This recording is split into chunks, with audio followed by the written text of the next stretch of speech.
Dive right in.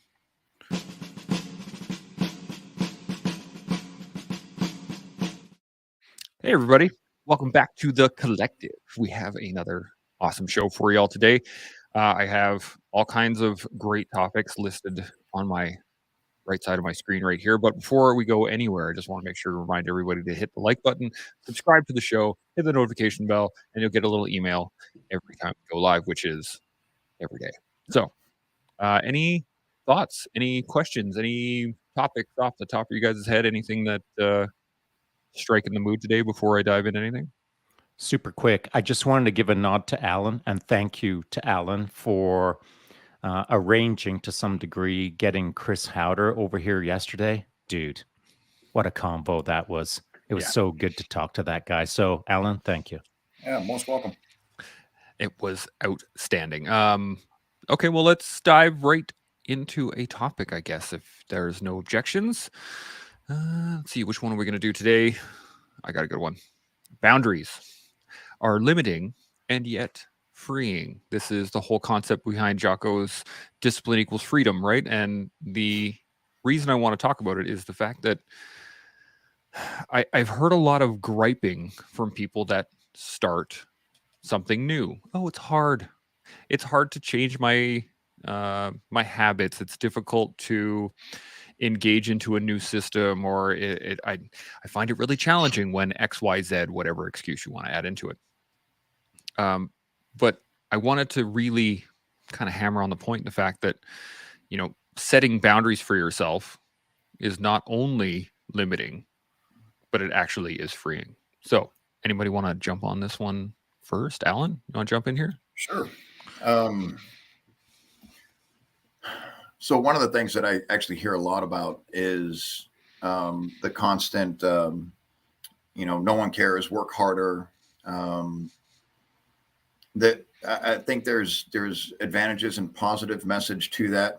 I think that can also be severely misguiding.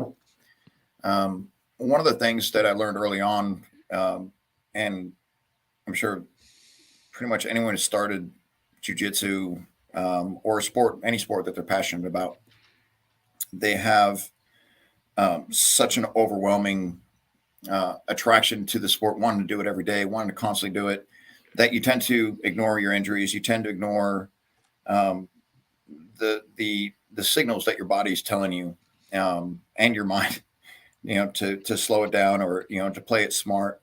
I think Chris touched on it yesterday a little bit. Is be smart with your training partners when you get to an older age.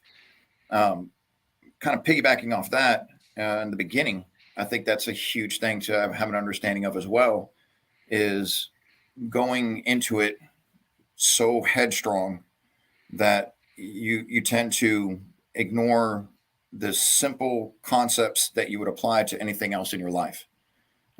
Just because it's an overwhelming, I'm going to use this appropriately, obsession. I was obsessed to the point where I started in clean. I moved down to go to school and realized after 1 year of university in an area where it didn't have jujitsu, that was enough for me. So I had to move 5 hours north just so I could drive an hour and a half one way so I could do jujitsu every day. Now, financially, it didn't make any sense. Time-wise, it didn't make any sense. But the only thing I was fixated on was getting my training in, ignoring injuries, ignoring, the. I remember having an injury in my right foot, right ankle, and my left shoulder. That could have healed up in a couple of months, and I could have got back to it without that. But it was something that persisted for years, just because I would ignore it and just keep going through. So I agree that it certainly is a great mindset to have, but having those limitations and setting your own personal limitations is extremely important for the longevity of whatever you're getting into. Yeah, it's a great point. Julie or Shaun, any thoughts on this one? Shaun, Julie? Sure, yeah, I'll jump in. I think those are some great points, Alan, and I would agree. I mean, just coming from my own experience as an athlete and Shaun being my performance coach for over a decade, he would probably agree with this as well. You just want to keep pushing and pushing and training. And even if you do feel good and you don't have injuries, I was pretty lucky to be quite a healthy athlete and not having a lot of injuries. So, always pushing and not questioning Shaun in terms of did he know what he was doing, but like, give me more, give me more. I got to push, push, push. And he would always reel me in. So I think it's important to have either a coach or mentor that there is a balance that you can keep pushing, but you have to know where the limits are and take those rest days. So it is important to have someone to guide you through. And now on the flip side, I'm on the coach end of it. So I do catch myself now and again. I'm self coached going back to the athlete mindset. So I have to make sure that I'm on top of it for myself, but as well as my athletes, you have to find a balance. When can you push them? When do they need a break? Pushing the limits, but still being safe and getting them to the point you want them for whatever race is coming up. A balance between pushing the limits, but also, being safe and smart. Yeah, it's a great point. Shaun? Yeah, just in alignment with Alan and Julie, and just to add a touch more to the conversation, I think that boundaries are learned and observed. And so through a personal experience, you'll teach yourself your own limits to some degree as the years unfold, but you can also observe the boundaries within other people. And so I'll use myself as an example. That skinny underperforming kid that joined the military, while I was exploring myself, I was actually learning more by exploring others or by observing others. So my boundaries were actually being set by the men all around me, where I was getting to see, oh, that's even possible. Wow, you can levitate. I'm going to try levitating. And so seeing How'd that work out? Yeah, it didn't work that well, actually. I just kept falling. So, seeing other characters that were just large and in charge, it made me realize that, oh, that's possible. So boundaries are our own set boundaries, and they're the boundaries of everyone set around us. So learned and observed. Now, why is it important to pursue your boundaries and establish what you can and can't do, or what you are or aren't capable of in the real time? Is because eventually you'll end up looking like Alan and Julie and me as coaches. And the only way that you can explain not to do what I've done is to have done what I've done and then be able to verbalize that. Don't be me. Don't ignore your ankle. Don't ignore your foot. Don't ignore your shoulder, or ... These are lessons that we've learned that we're responsible to pass on in order to free it up for others. Yeah. There's a lot to be said for the physical side of it, of maintaining boundaries and the physical, injuries or issues. And there's something to be said for pushing through. There's times and places where you got to push the pain aside and you got to get the job done. But there's also the psychological side of it as well that I wanted to get into, in that, sometimes you hang around with people that are just not the greatest people around. And then you got to set it. Eventually, if you want to go somewhere, you want to do something, you want to get involved in something bigger that's going to take you away from those people, and they will cut you down or talk smack behind your back, anything like that, if you were to separate from them. And sometimes those boundaries become emotional, and you have to be able to say, okay, enough, done, and step away from them.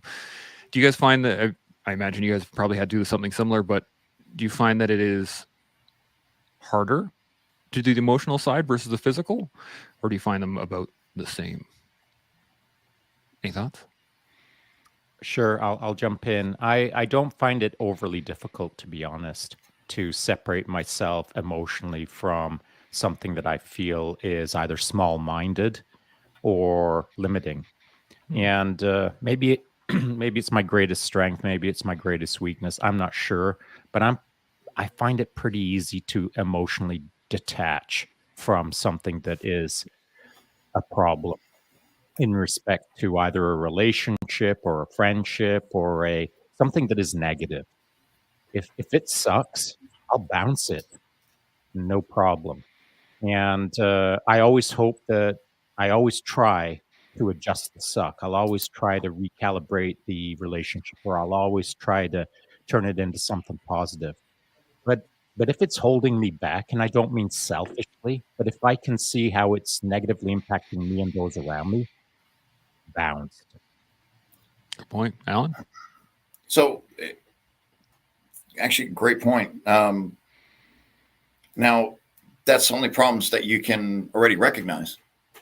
What about the Fair ones point, that you Ellen. don't Yeah. recognize? You know what I mean? I think that's Mm-hmm. the hardest one, and I think that's where you're going off of, Chance, is that the ability to recognize that there's a problem within that environment is probably the most difficult, because if everyone's at a certain standard, well, you're at that standard too. So if you're doing a little bit better, but that is still that same level, I think that probably the hardest part is just recognizing that you're stagnant, or that you're not improving, or based off your environment, rather than breaking away that entirely. Like, just like you were saying earlier, like, this is possible. I can make this happen. I can go to this next level. But I don't know how it is in the Canadian forces. And Julie, I'll go a little bit in background. But in a non-commissioned officer, once you become enlisted to a non-commissioned officer, one of the hardest things for enlisted men to do is came up 3-4 years with the same group. All of a sudden you get promoted. You're no longer living in the barracks. You have to separate. You know what I mean? They're no longer your buddies. Now they work for you. You're a non-commissioned officer, and your entire life is separated. For me, that was one of the big understandings of boundaries, that had to be made, and for good reason. But recognizing that within that environment, I think if you can absolutely, make that change, it's just recognizing. I think it's probably the hardest part. Yeah, that's a tough one. Julie, any thoughts? Yeah, I mean, I think it's something that I did have some challenges with, but it takes time. And again, to Alan's point, you have to recognize it. So being able to just step away from a moment and see that perhaps there is something going on. So you just have to take a moment, and sometimes you have to remove yourself from the situation, come back, reevaluate, and notice that there is something going on, or some sort of challenge that you need to step up. Yeah. Shaun, you had a point? Well, I did. Just Alan made me think of it. I've actually talked about this in the past, and I found it extremely challenging, Alan, when I was going from junior NCO to senior NCO. The moment that I got promoted, I was like, I don't want this. That means I'm not going to be able to hang out with the troops. And so the regimental sergeant major had to kind of like jack me up and say, you're moving out of those shacks into those shacks, and I don't want to hear another word from you. It was kind of like that. So I definitely didn't want to bounce up, because I felt like I was, leaving my men behind, for lack of a better term. But it took me a little while to get right with it, but this is how I got right with it. Because you're absolutely right. There is a very important distinction between junior NCO and senior NCO. And once I moved into senior NCO, I had to kind of start telling myself, the best thing that I can do now, since I've left the troops, is try to encourage the troops to follow my path. So that's how I kind of got right with it, was try to not influence, but inspire the junior NCOs to quote unquote, step up on the path that I was following. And it made it easier for me to some degree. That term that you just used, I think that's perfect. The out versus up, right? You moved out and not up. You don't recognize you're going up. You just feel like you're being moved out. That's perfectly describes the situation on there, because what the sergeant major was trying to say, you're moving up, but if you're saying moving out, because you just recognizing the separation at that time. But as a coach or a leader, they're recognizing you're moving up, but you have to separate yourself from that. That terminology right there, I think, just nailed it right there. Yeah, it's a fascinating little, not a dichotomy, but it's a fascinating little moment. I wish everyone got to experience it and move through it to figure out who they are. I think it's the same thing for becoming from a person to an athlete, and most importantly, an athlete to an elite athlete, because you have to take everything up to a certain, another level, past what the standard is, and how far can you break those standards? Yeah, and Julie would be a perfect case study in this, in the sense that when I started coaching her, she started working with me, or more correctly, I started working for her. She was already a good racer. She just wasn't the kind of racer that she is now. So she's got the luxury of being able to look back over a decade plus and realize her evolutionary process. It should be as clear as can be to her now. But on day one, it's impossible to see what you're pursuing or what you can become. And so it becomes more of an academic understanding of, I'm here at day one, and if I stay in the game, I can become awesome. Well, it's easy to understand for Julie now. She lived that path, but it's hard on day one. And so the boundaries that we set for ourselves are sometimes we're not just limiting ourselves. It's just a matter of, we just don't know. We can't even see what's in front of us. So even if you're not limiting yourself, you're almost limited just simply based on the lack of understanding that's in front of you. So find a mentor, a guide, or a coach that can even just say, hey, you know what? If you start today, this is what 10 years could look like for you. You could be mega awesome.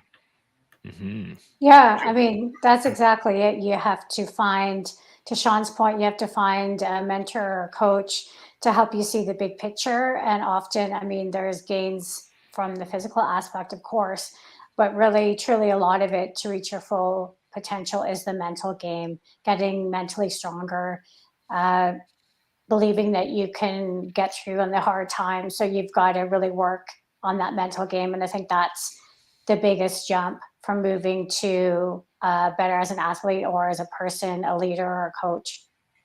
So, Julie, actually, question for you specifically: the when you first started out in the cycling. I don't want to say the wrong term. Cycling or biking? Which one? Whichever, yeah, it's all so good. Yeah. proper terminology. Cycling. Then, was it like a hobby? You used to meet with groups and then go out, and then you realized you wanted to do better at it. And did you separate from that initial group that you had into branching off with Shaun to become that, from athlete to elite athlete? Do you remember that separation? Well, it's a great question. When I started, I was just riding, just generally just nothing competitive. And then I started to do a couple low level races and I started to look around and, you always see who's around you. And at the time I saw at a bunch of races the team that I initially started with, Dead Goat Racing. And a lot of the races, there were Dead Goat jerseys, and a lot of them were on the podium. So I thought, man, these girls and guys know what they're doing. They seem to know what's happening. So I began and I thought, well, maybe they'll take me on and I can learn something from the Dead Goat Racing team. So initially I started with them. At the time, there weren't a lot of females, it was mostly men. So typically, I would show up for a group ride with them, and I'd be the only girl and just try to hang on back of the pack. And my husband joined as well. And we kind of would look at each other and go, oh man, I hope we see someone on this ride. Like, will we see them at the end or it's on? And as we went forward, we started to see more and more people. So that was good. And Shaun, so that was an improvement. I thought, okay, well, this is good. And it's a good starting point. At the time, Shaun was also part of the Dead Goat Racing team, and same thing. I saw him in a couple of races, and oh man, he looks like a bit of a banger and knows what he's doing. Saw him at a couple 24-hour races, and then I thought, well, if I want to get into this and elevate my game, I need to get involved with someone who knows what they're doing. He seems like the man. So then I went down the path with Shaun after that. And just a quick note, because your question is fascinating, Alan, and I'm sure we could spend several days just talking about that single question. When Julie joined my gong show, when she joined the Cirque du Soleil of Shaun, within about 24 hours, usually I would say to an athlete, anyone who joined, it was this: I don't care what you thought before you joined. Now you're a professional. You'll stop thinking like an amateur. You'll start thinking like a professional. Even if you don't think you're a professional, you now are.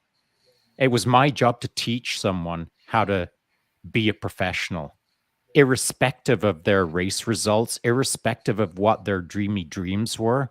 My job was to not only make them kick ass, but make them understand that there is zero distinction between an amateur and a professional other than mindset. I don't care what bike you own, what socks you put on, what food you eat. All of that can be shifted to professionalism, not amateurism. So there's no reason for anyone to not be able to switch their mindset to a professional approach in anything. It's just a mind shift. And if you can shift your mind in a millisecond, and then with a little bit of mentorship or guidance or leadership, you can cement a path of professionalism that will spread out into the all aspects of your life. And presto changeo, Julie on day one was thinking and acting like a professional, and 10 plus years later, she's thinking and acting like a professional. That's a great point. Do you guys find that the excuse me, that the some of the challenge, at least in terms of actually setting the boundaries, we've talked about not knowing, right? That's a big part. And one of the things that I had to do actually was listen to the people around me. And I found that one of the hardest parts of it was the fact of thinking, oh no, I'm good to go. Like Shaun and I had this conversation before where I thought I was good to go. I was surrounded by people, as you said, Alan, earlier, like the standard is here. We're all here. But then you have to listen to someone else say, you're not good to go. This isn't working. Maybe you should be trying harder. Maybe you could be doing whatever. Do you find that did you guys find that moment on your own? Or was it somebody else that was like, you need to sort your stuff out? Any issues? So the professionalism, amateur to professional, great point. That it's the way that I translate that jiu-jitsu is I tell my guys I only train black belts. I don't coach white belts, blue belts, purple belts, but I only coach black belts. Everything that I do, that I teach, is my responsibility for the athlete to understand. Their part in this is to be able to sit there, comprehend what I'm teaching, and ask questions if they don't fully comprehend it. Other than that, it is my job to disseminate that information, to reword it in a method that they can understand, so they can understand that. But that is my job. Their job is to show up, have an open mind, and give me the full potential on that, and trust the techniques. Now, sorry, Chance, been hitting the head a lot. You said yeah, no worries. Question again. Yeah, we all have. We all have. I was gonna say we've all been there. Brain dump. The question I'm asking is like, do you find the challenge of listening to somebody else, of having that humility, the humble piece to go, maybe this guy's right. Maybe this person who's telling me that I'm not doing it right is actually right, versus I'm doing it right. Do you think that's the hardest part of it all, or do you think it's more something else? For me personally, yeah, you've heard that saying that Matt doesn't lie. And so it was a self-discovery type thing where I would have a technique that worked on, A to M, but it would have worked from N to Z. And so I knew that there was something off. So that was a very obvious indication that I wasn't doing something right. And I was such a perfectionist that I wanted to make sure that worked on everybody. So I wanted to know all the details, all the ins and outs. And, when I started 27 years ago, holy shit, 27 years, there was no internet. That we had hardcover, softcover books. We had the VHS tapes, and other than that, trying to find people to roll with, to try to, understand, the different aspects. For me, was the big thing, competing was a huge eye opener on like the things that I needed. Conditioning, The strength conditioning portion was never something that was taught at my gym. The takedown aspect was something that was, I remember in 12 years being under the same instructor, I can count on one hand how many times they showed takedowns. So for me, it was as a blue belt after the first Pan Ams I did in 2000, I realized how many holes that I had in my game and how many things that I needed to work on for myself to be able to succeed on the competitive side of it. But all based off from experience. This failed, I lost at this because of that. Or I got taken down because of this, I need to have a response for that. But a lot of it was, pretty much all of it was based off experience and things that I needed. Now on the ground, I'm probably one of the worst people to coach.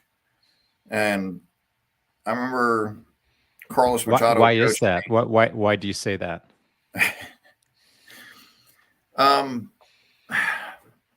didn't care about points.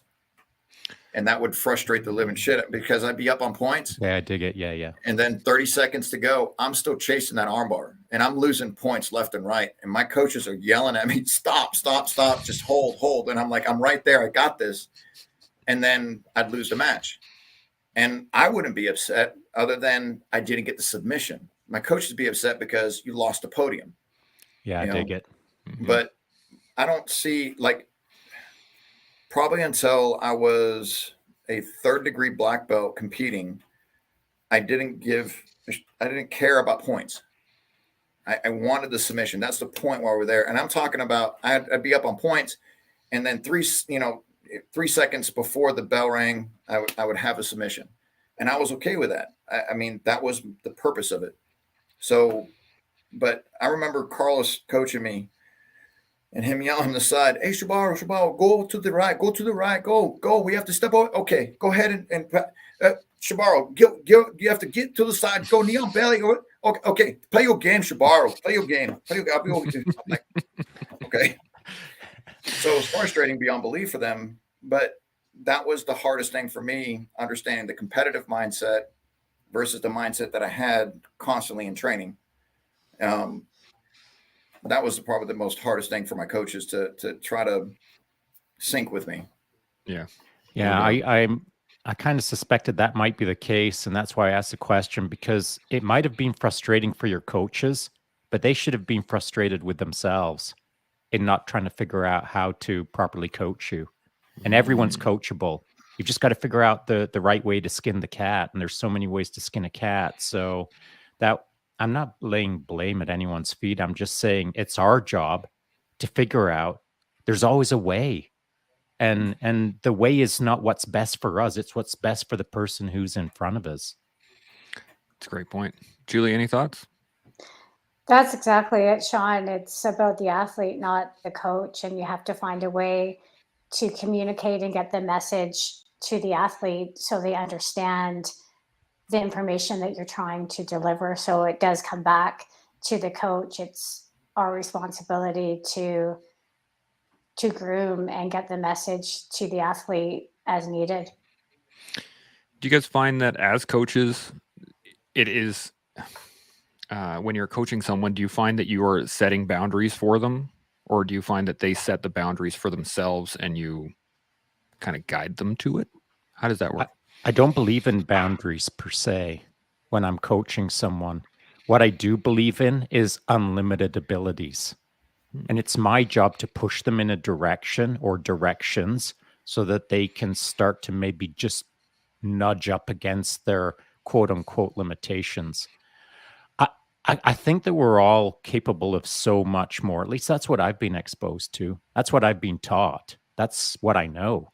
And it's less about what I've put myself through to understand how capable human beings can be.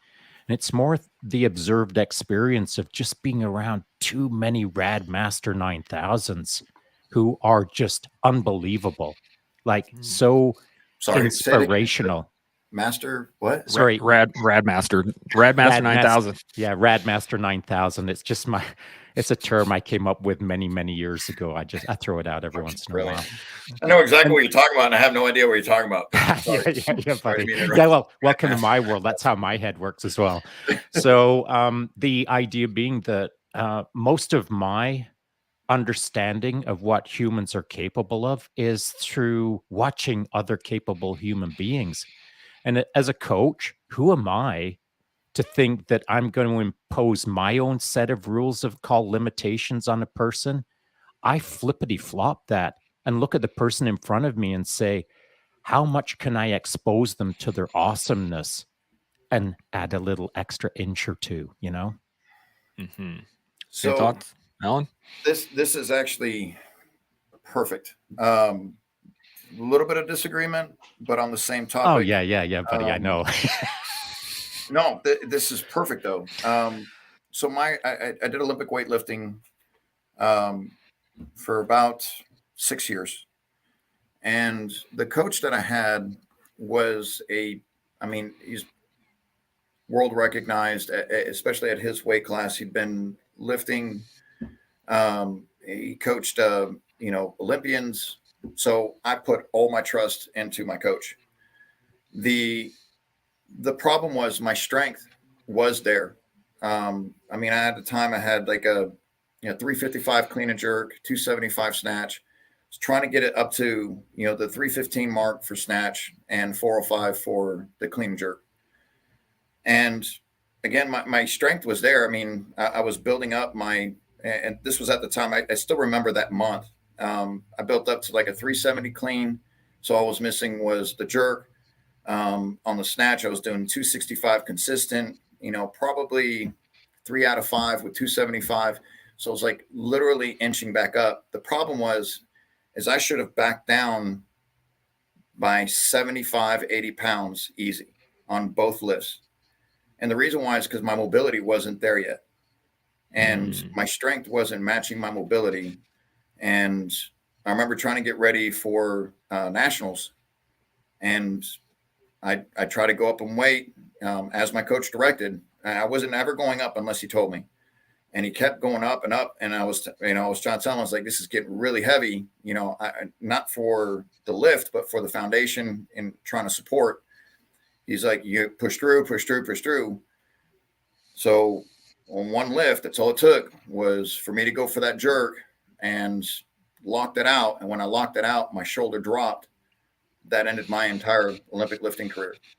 So I agree, because 98% of the athletes that you coach will never understand their true potential, their ability to be able to go past that limit by an easy 60%, easy, if they just gave themselves the chance to, and someone to even believe in them saying, you can do this.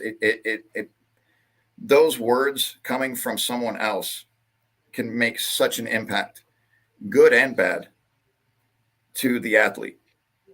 Because if you're saying you're good, they're going to take your word for it. They're going to go through, just like I did. I put all of my trust into my coach. Once I wasn't able to lift anymore like he wanted me to, because I was trying to rehab it, he pretty much gave up on me, moved on to the next person.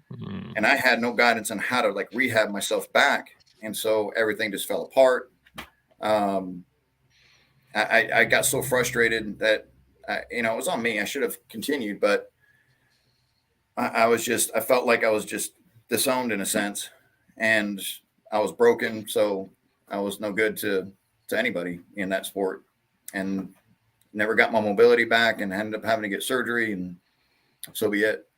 Yeah. But the limits on that, I think, are a smart thing, but also recognizing, as Shaun said, the potential that they have. They need to recognize is so important. That's the part that I truly agree with, is a lot of people, a lot of athletes, even seasoned athletes, don't realize how much more that the coach can see, that in a good way, how much more they have to go. Exercising that safely into where they could be successful is, I think, where the most importance lies. Yeah, it's a great I'm point. glad you made that point, Alan, because I casually threw out my general comment in respect to push hard and then push just a little bit more. We're all capable of it. But I'm so glad that you raised that point because I was a bit too casual in my generalized statement. There is a time and place, obviously, all the time, where you've got to ensure that the safety of your athletes or safety of anyone who's under your command and control is first and foremost. Now, why I feel pretty comfortable in being able to say I could push my athletes beyond their own anticipated limitations, and as Julie knows, the only time I accepted someone as an athlete was if they nodded at me and virtually shook my hand with this agreement: you will report to me every day. I want your data uploaded to me every day with your commentary every day. I need to know how you're feeling, how are you doing, how your sleep is, how your nutrition is, how blah, blah, blah, every single freaking day. And if someone couldn't interact with me on the daily from Australia or Europe or wherever, if they can do that, you're bounced. I'll let you know. I'll say, hey, you know what? You got to pick up the pace. Hey, you got to get involved with the program. Hey, you got to own your own awesomeness by communicating with me in the real time. If that started slipping, I don't want to be responsible for the pace that I'm going to push into a person if they can't be responsible to get with the program. And that's a two-way communication on the freaking daily, because I'm a boutique coach. I don't put out a cookie cutter program. I put out a program that is carefully crafted with a lot of experience and nuance to make sure that Julie, as an example, is awesome Julie, not I'll talk to you next month, Julie. So every single day I was up in everyone's grill, making sure that everything was tweaked for the next day, et cetera, et cetera. Do you have anything to add on that, Julie? Yeah, I mean, I think to Alan's point and to your point, and now it makes more sense because you've elaborated on how you coach and ultimately how I coach, is that there is a balance, but it is up to the coach to dig in to see what is happening with the athlete. So with what happened with you, Alan, getting your injury, I mean, it's up to the coach to have that communication and you to communicate back in terms of what's happening so that you don't have an injury. So, from a cycling perspective, Shaun already mentioned you have to speak with the athlete. How's your stress? How's your hydration? How is your sleep? What is going on besides biking that could potentially impact your performance? So you've got to dig deeper and have that communication. So I try to leave the boundaries open as well, but it comes down to the athlete communicating back to you, and perhaps some boundaries do have to be set if there's going to cause injury or backslide in terms of the training. Yeah. Any guys got any other further thoughts? I was gonna segue into something else, but I wanted to make sure everybody. Segway ahoy. Okay, so here's the segue. I think the real challenge, well, a real challenge, I should say, is what happens after the major injury, or what happens when you are left to your own devices to try and sort out being left to kind of in the lurch, like Alan was saying, or where you believe that you should have been taken care of more or whatever, but your mindset starts to degrade and then you need to rebuild it. So I want to talk about this a little bit, and I'll give you an example. Was my time in the military was not the greatest in certain time periods, and I was continually striving to do better. I wanted to be stronger, faster, do more stuff, and then I would look around at my peers and go, they're barely working. Like, what is going on? How is it that these people are going to get the same cap badge as me, or how is it these people are going to be, considered the same when I'm working my butt off and they're not? And so my mindset started to degrade, and I started realizing that, I could mail it in, right? I could mail it in easy and still be ahead of these people. I could totally be that. Yeah, no big deal. And that is a very slippery slope because you start to allow yourself more and more slack, rather than grace for an injury of like trying to rehab it. But The question more is that I want to get into is the degradation of that mindset is one thing, and that can happen over time. But to rebuild it, how do we get people out of those slumps? How do we drive them forward without sounding pedantic, like, work harder, nobody cares, that kind of stuff? How do we rebuild that mindset into you can and you will and you should, rather than, go run 10 miles today just because I said so? Any thoughts? Yeah, yesterday we were talking with Chris, and it was a fun start to the conversation. We were talking about what it means to be an artful complainer.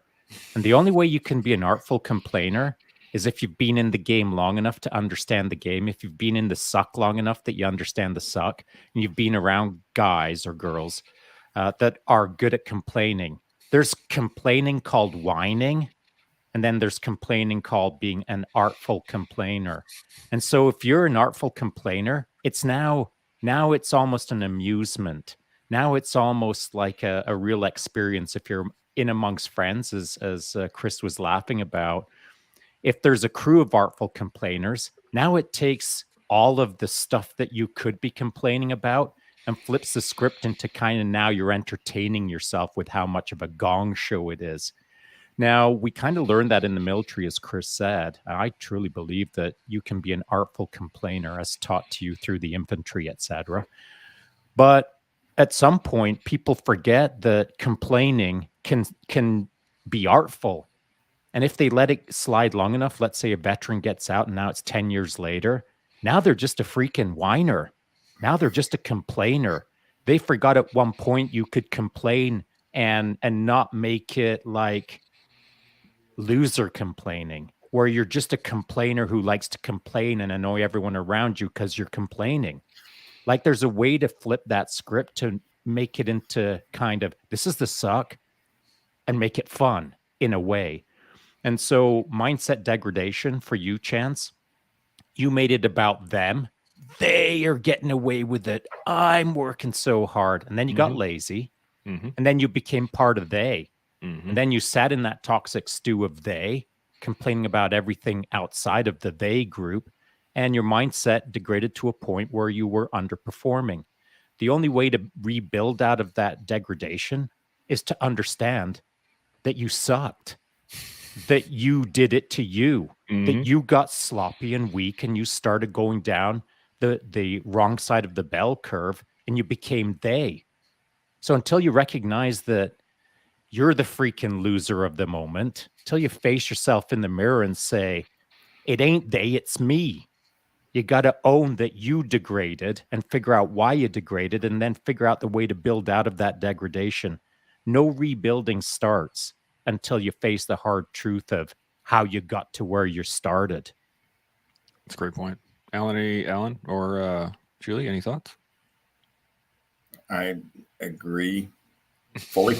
I had nothing on that one because that was perfectly said. Exactly. I love it. Julie, any thoughts?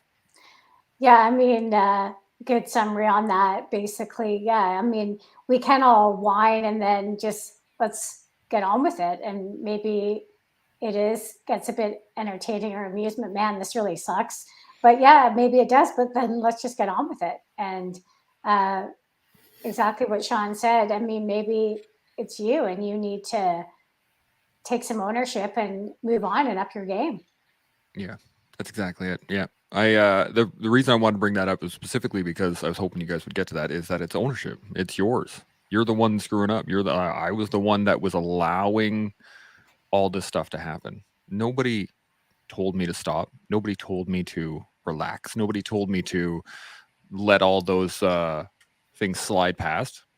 I did. I let myself do it. And it wasn't until many years later that I was like, okay, so when you came to the realization, whenever that was, last year, 10 years ago, whatever, it doesn't matter, how did you rebuild out of it? I started doing the little things again. Like I started, the mindset shifted from, we talked about this a little while ago when I came up with the topic of, what about me?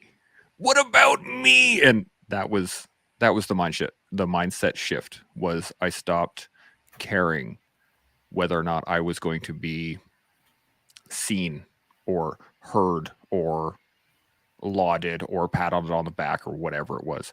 And it became more about, I just want to do it. I just want to do it. I want to be able to do this. I want to be able to do that. So, you know, when my back would flare up and I would be like, no, I still want to be able to go to jiu-jitsu, or I want to be able to go do whatever. And I had to tell myself, no, just be calm. You'll be able to go to jiu-jitsu in 2 or 3 days. There's no point in hurting yourself further, allowing yourself to degrade. Or when it came to dealing with PTSD, same deal. Was I'm the one that has to fix it. I can't rely on my psychologist to tell me what to do. I can't rely on my wife to tell me what to do. If I want something, I'm the one that has to do it. And so I started building my foundations. It was actually, I got this mental image when you guys, Shaun, you were talking about artful complaining. I remember this very particular spot. We were filling sandbags. And I mean, you guys know what filling sandbags is like. It's not a pleasant experience, but we were having a great old time about it. And we were laughing and chilling, and we were still filling sandbags at the time. But we were all complaining, but we were still working. And there was one particular guy who continued to complain, but stopped working. And then he became the pariah because he was no longer working. And so a lot of it, that's where it stems, is that you make a choice. He became the cancer, not the pariah. Oh, did I use the wrong terminology? Well, I don't know if you can use whatever terminology you want, but as I see that moment where that guy stopped working and just continued to complain to maybe try to turn the tide of the work effort into a cancerous moment, I see it as a cancer, not as a pariah. And if it spreads, I mean, if you even give that 1 second, it'll spread like wildfire sometimes in the troops. And so that has to get smashed right in the moment. Like, that guy needs an instant recalibration by the troops around him, or by a senior NCO who steps in and gives that guy what's what. That's why I used the term pariah, because that's what happened. We all jumped on him. Like, what are you doing? Get your shovel back in the thing. And it became the pariah. But it's a good point, because it is a cancer. And if you take that as a microcosm and put it in your own head, it's those thoughts, the same thing that I wish I had someone to correct me in the moment. But I needed to correct myself. That was the problem. So it would have been nice to do that in those moments, was to hard correction when you get those little thoughts in your head are like, I don't need to work that hard. I don't need to push myself that degree. I don't need to rehab this shoulder, right? I'm just going to keep going. Yeah. Keep doing the same thing that I've been doing that has led me into the situation that I'm at. There's a difference between keep going on rehab and keep going on whining. Yeah. One makes you better. One makes you worse. One makes you better. One makes everyone around you worse. Mm-hmm. So how do you, let's say we know some people that are in the degraded state. I imagine we probably it's all half do. of the internet. It's half the internet. At least. So what do we do? I'm not talking about political affiliations or about religion or about anything. I mean, there's fully half of the internet that is just constantly whining about something. And I get it. We can all whine about things. Try to make it artful, not just a cancerous whining. Have a solution to it. A solution, yeah. 100%. But here's the question, because we could start setting boundaries, right? And try to limit our interactions with the internet. I know lots of people that have said, nope, not doing social media. Nope, not doing this, not doing that, which limits their interaction with the rest of the world. But it is a type of boundary. Whereas, I think what we're doing with the collective is to engage it head first and try to rebuild. So how do we get others on board? How do we develop the rebuilding phase of all those complainers who aren't artful? Anyone? Well, I think some of it is, we've talked about this before, is you have to call people out. I mean, if you see something that's inappropriate, whether it's on social media or in daily life, you have to call it out. You can't just be quiet and let it happen. You need to address it and confront it. Mm-hmm. Alan or Shaun? Just how? I think that how would you? I think it's very much up to the individual recognizing that you're there, and now the next step is how do I get out of this? Mm. I'm big into the environment trumps will. At my place, I don't pride myself on having champions. I don't pride myself on having the most amount of affiliates in schools. I pride myself on the environment that I've created. We have people that have the ability that are better than others, and it is used as a motivational tool as someone can do something to me that I can't do in return.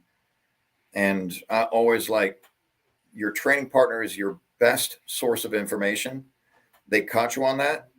Guess what? Ask them how they got that, how you fell into that trap. Because I guarantee you, you're going to see it again.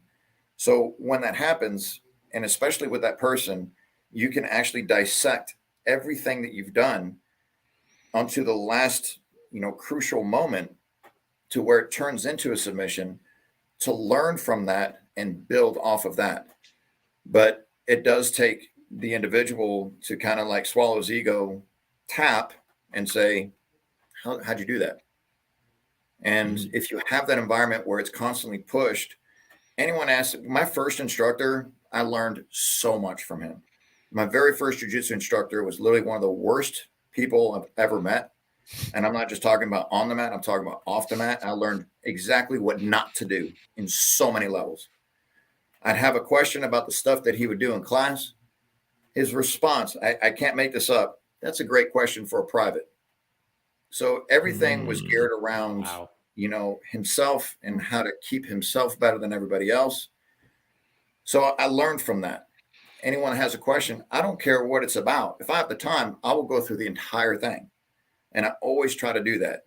I'll take an entire round and stay with the person, the white belt that I just went with, and I'll go over, hey, these are the key things that I saw, but what did you feel that was lacking? And once, and this is a huge thing for especially beginners, when they're going with someone that's so much more advanced. And I apologize, Julie, I don't have a general example for this. But how many times have you rolled with a white belt, Shaun or Chance, that just stepping on and they're so reserved? They're just like, and then you ask them, like, what are you doing? Why aren't you trying to attack? Well, you already know everything that I'm going to do. My first question is, how do you know that? You might have just picked up something I've never seen before and just fly by my guard. I don't know what you know. So this is the time with the more advanced people. Give everything that you got, lay it all out. That way we actually have a good determination of what needs to be changed and how you're doing it. Because if you're always being reserved, I don't know what your capabilities are. So show me what your capabilities are and we'll build off of those. Yeah, it's a great thought.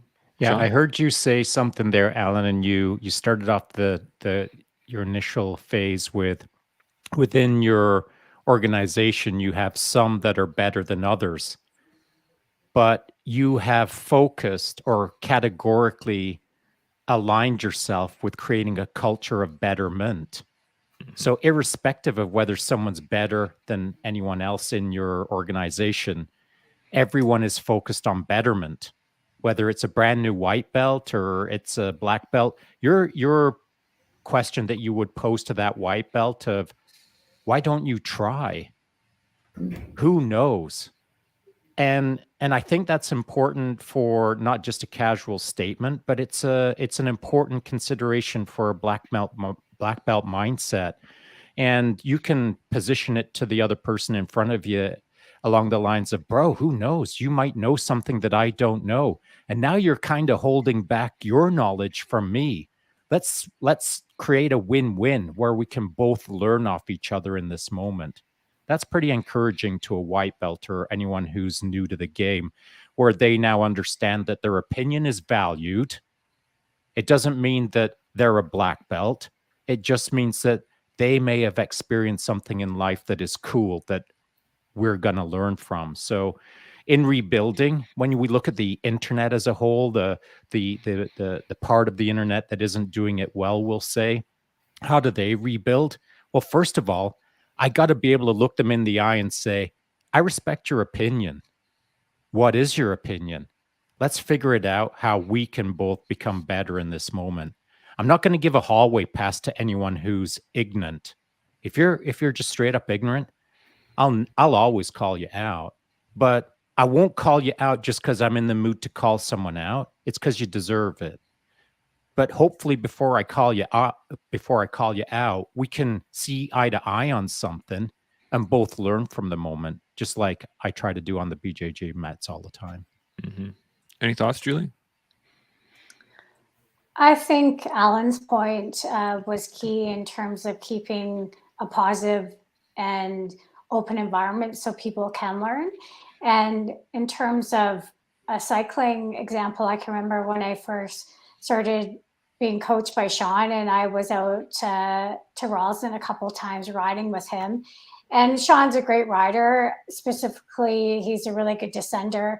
And some of the rides, I remember he wanted me to go up front. And I thought, well, why would I do that? I don't want to go up front. I mean, at the time, I wasn't that good of a descender. And I thought, well, this is terrifying. Why do I want him to see what I'm doing? But then I thought, well, no, if I want to get better and improve, it's an open environment. I need to go up front so he can assess my technique and give me some positive feedback. So if you're in a comfortable environment, then you can grow and learn. So you have to be open and make sure the person feels comfortable and perhaps showing their vulnerability so they can get better. And then you will be able to rebuild and grow. I don't know why, but I can picture you like cycling and Shaun just saying, get up there now, closing your eyes, putting your head down and pushing forward and having all those thoughts in a flash. Well, that's exactly it. You know what he's like. It's like go time. You don't really have a lot of time to think, but you just go and hopefully it works out. So, yeah. Yeah, and it always did work out, Julie, because you're a rock star who committed to your own excellence. You owned your own awesomeness. The only little bit that I ever threw in was a little bit of calibration. The rest of it, as they say, is history. You earned your own path. Well, thank you, but not without your help. We're almost at time here, and I just wanted to, I guess, double tap on a little bit of mixture of what you guys are all saying. But the concept of the culture is, I think, looked at as an external thing quite often, right? It's the culture around you or the people around you or the thing like that. But it really is up here. Right, your own personal culture and how you manage your own mentality and how you manage your mindset is a big part of it. And I really like what you said there, Shaun, about it's not about who's better, it's about betterment. And I think growing up for a lot of North America, we are constantly comparing ourselves to each other. As you get older, as you become a teenager, as you become a young adult, you're trying to figure out who you are by comparing yourself to your peers. And the real trick is getting out of the stage of who's better and getting into how do I become better and just living in that culture of betterment. And that is it's a difficult spot to get over that hump. And I think that is what we're trying to do here. But I got a quick comment. Any thoughts before we get close to wrapping her up? All good? Okay, so we got a couple comments. Gerben said BJJ has a pretty unique community. Maybe it is a bit different now, but in 2012 was a big competition in Europe.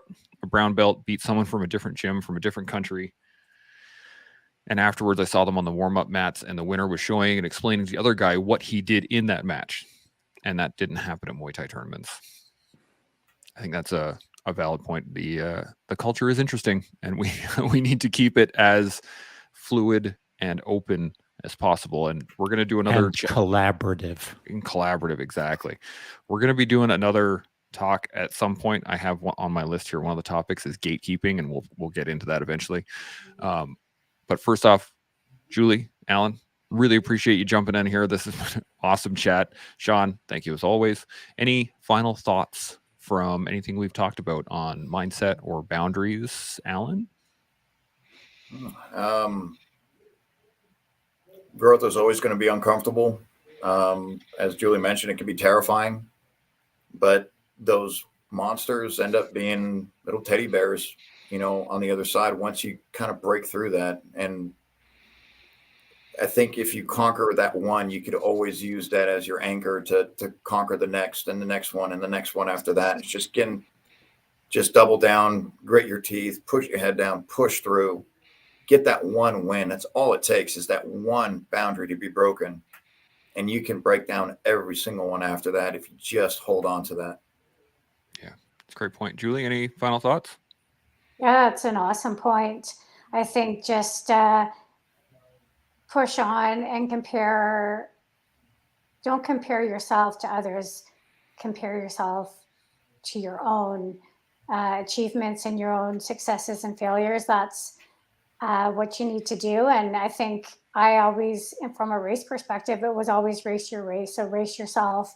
And those are some of the best outcomes that I had. Outstanding. Shaun, any final thoughts? Yeah, speaking of culture and trying to create one that's more positive and wants more betterment, there are two things that I always think. I'm always racing myself, and there's always someone watching my race. And so it's my job to do my best, but I always keep in mind that other people are evaluating themselves against me. Now, whether they're doing that evaluation negatively or positively, I suppose at the end of the day, it doesn't matter to me because I can't control their mind until I talk to them, maybe. But in the meantime, while they're making that comparison, if at the very least they think, that guy sucks, I'll never be that, at least it's planted a seed that it's possible. Hopefully they can take the negativity out of it and say, how the hell did that guy do that? I'd like to give that a crack. Well, presto changeo. It's our job to do our best, but it's our job to do the best for all those around us who are watching.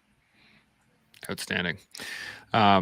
Well, with that as another mic drop moment that Shaun can't drop his mic because he's on a boom, but I really again want to say thanks to Alan, Julie, Shaun. We have definitely learned a lot, and I am going to implement everything we've learned today to help build myself so that I can grow continuously here on the Collective every day. We'll talk to y'all tomorrow. Chimo. Thank you. Thank you. Chimo.